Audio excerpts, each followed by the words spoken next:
तहरीक तो जो थी ये किसानों की शुरू हुई। किसान भी जो हैं ये दिल्ली के इर्द गिर्द जो सूबे हैं, पंजाब, हरियाणा, राजस्थान, इनमें ख़ास तौर पे बेसिकली कॉरपोरेट फार्मिंग का जो एक वो करना चाह रहे थे, जिसके अंदर वो जो इंडिया के अंदर सब्सिडी दी जाती है और सब्सिडी ख़त्म करके इसको कहने को वो रिफॉर्म कर रहे थे, मगर वहाँ पे जो छोटा किसान रह गया ख़ास तौर पे वो समझता है कि इससे बड़ा हमें सब्सिडीज़ ख़त्म करने से और कॉरपोरेशंस के हवाले हमें करने से जो है, मंडियाँ ख़त्म करने से जो है ना, हमें बड़ा नुकसान है कि ये बड़े बड़े मगरमच्छ आ जाएंगे और ये हमें खा जाएंगे। तो ये मूवमेंट तो ये किसानों की तहरीक शुरू हुई थी, मगर अब ये उससे बहुत बड़ी बन गई हुई है। अच्छा। इसके ज़रिए जो है बीजेपी का जो मोदी साहब का जो गरूर था और 6 साल 7 साल से वो अरूज ही दर अरूज चढ़ता जा रहा था, जिसकी वजह से उन्होंने कश्मीर के अंदर भी वो 370 ख़त्म कर दी और हर जगह वो जो है मुसलमानों की लिंचिंग भी जारी थी, सब कुछ जारी था। तो ये पहला झटका उनको किसानों ने लिया है, मगर किसानों ने काफ़ी सारी और चीज़ें भी खड़ी कर दी हैं। ख़ास तौर पे आज जो है ना, आज की सिंबॉलिक इंपॉर्टेंस बड़ी ज़्यादा कि आज इंडिया का रिपब्लिक डे है और रिपब्लिक डे के दिन वो इंडियन रिपब्लिक ने अपनी वो बड़ी सी परेड करनी होती है और पूरी माइट ऑफ इंडिया और स्पेशली मिलिट्री की जो सारी वो चलती है, परेड चलती है, उसके ऊपर बड़ा फोकस होता है। एंड उस दिन उन्होंने दिल्ली पे किसानों की मूवमेंट ने खासतौर पे पंजाब, हरियाणा, राजस्थान से जो है वो धावा बोल दिया, ट्रैक्टर लेके वो शहर में पहुंच गए। ना सिर्फ वो, और आखिर में जो उन्होंने किया कि उन्होंने लाल किले के ऊपर जो है अपना खालसा का झंडा, खालसा का झंडा और खालिस्तानी झंडा भी वो लहरा दिया। अब इसका एक बड़ा बैकग्राउंड है, तारीखी बैकग्राउंड ये है कि सिखों के गुरुओं ने ये उनके यहाँ ये प्रोफेसी थी कि एक दिन जो है ना सिख राज करेगा, खालसा जो है वो जो उनका नारा होता है कि एक दिन जो है ना दिल्ली के ऊपर सिख कब्जा करेंगे। ब्रीफली मुगलों के बाद एक दफ़ा कब्जा भी किया था, पर उनके ये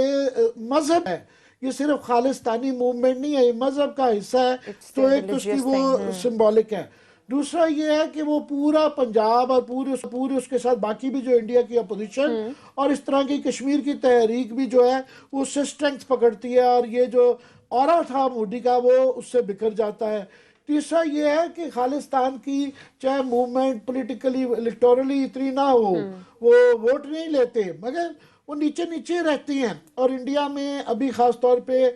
पंजाब को जो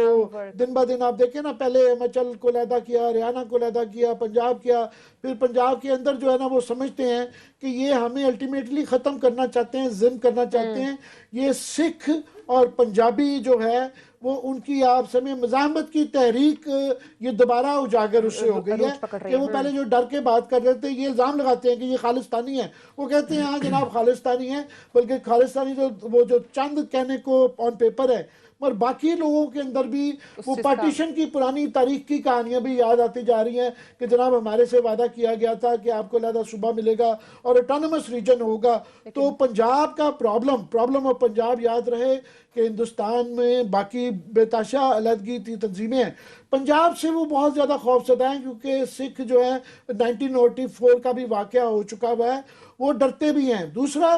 इसी रीजन से हरियाणा, पंजाब, राजस्थान से फौज का एक इंडियन फौज का बहुत बड़ा तबका जो है वो इस इलाके से आता है, तो उनको आसान भी नहीं है कि उनको गद्दार वतन करार दे देना। और उसके अंदर वो जो इस वक्त खास तौर पे इंडिया का चाइना के साथ एक बॉर्डर पे लड़ाई भी चल रही है और वहाँ पे फौजों का एक बहुत बड़ा जो सिपाही बैठा हुआ है, उनके रिश्तेदार यहाँ सड़कों पे बैठे हुए हैं और वो जब नारे मारते हैं और वहाँ बेताशा वर्दी के अंदर भी जो है ना इंडियन फौजी पुराने रिटायर्ड बैठे हुए हैं, तो वो पीछे मुड़ के वो कंफ्यूज होता है वहाँ पे बॉर्डर के ऊपर फौज कि जनाब एक तरफ मैं इधर दुश्मन के साथ लड़ रहा हूँ जो है, दूसरी तरफ मेरे घर वालों को फैटी लग रही है। तो इसके लिए इंडिया के सोशल पॉलिटिकल फैब्रिक के लिए बहुत खतरात हैं। सो इसकी वैल्यू सिर्फ ये नहीं है कि जनाब आज एक झंडा लटकाया जना रिपब्लिक डे वाले दिन, ये बहुत बड़ा सिंबॉलिकली इंडिया के लिए एक बहुत बड़ा दचका है। क्लास साहब आपका क्या टेक है इस पे, क्यों इनको सब्सिडी नहीं दी जा रही है या क्यों इतनी तहरीकें चल रही हैं? वो सब्सिडी से बात अब मेरा ख्याल आगे बढ़ गई, अब आगे चली गई। अब थोड़ा सा ये इगोइस्टिक इश्यूज भी बन गए। मोदी साहब जो है ना, सारे जैसे हमारे यहाँ भी प्रॉब्लम होता है,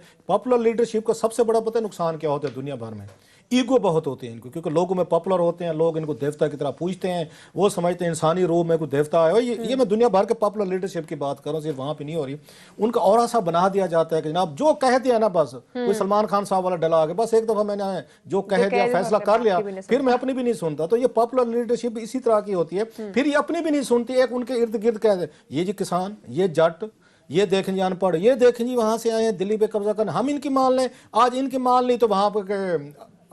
उसके बाद दूसरे लोग आ जाएंगे। सो इनको डरा दिया जाता है, ये फिर उनका पेशेंस टेस्ट करते हैं। अदरवाइज आप बैठ के आप एक कहते ना, आप डेमोक्रेटिकली इलेक्टेड लोग हैं, आप में और एक उसमें क्या फर्क रहता है कि लोगों के आगे बाज दफा झुक जाना,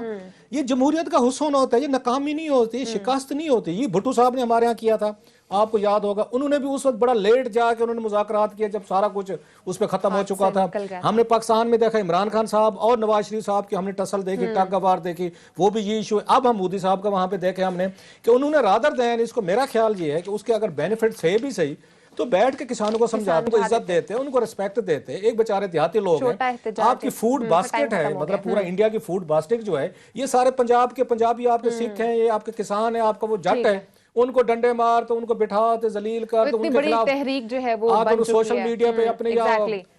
मीडिया के जरिए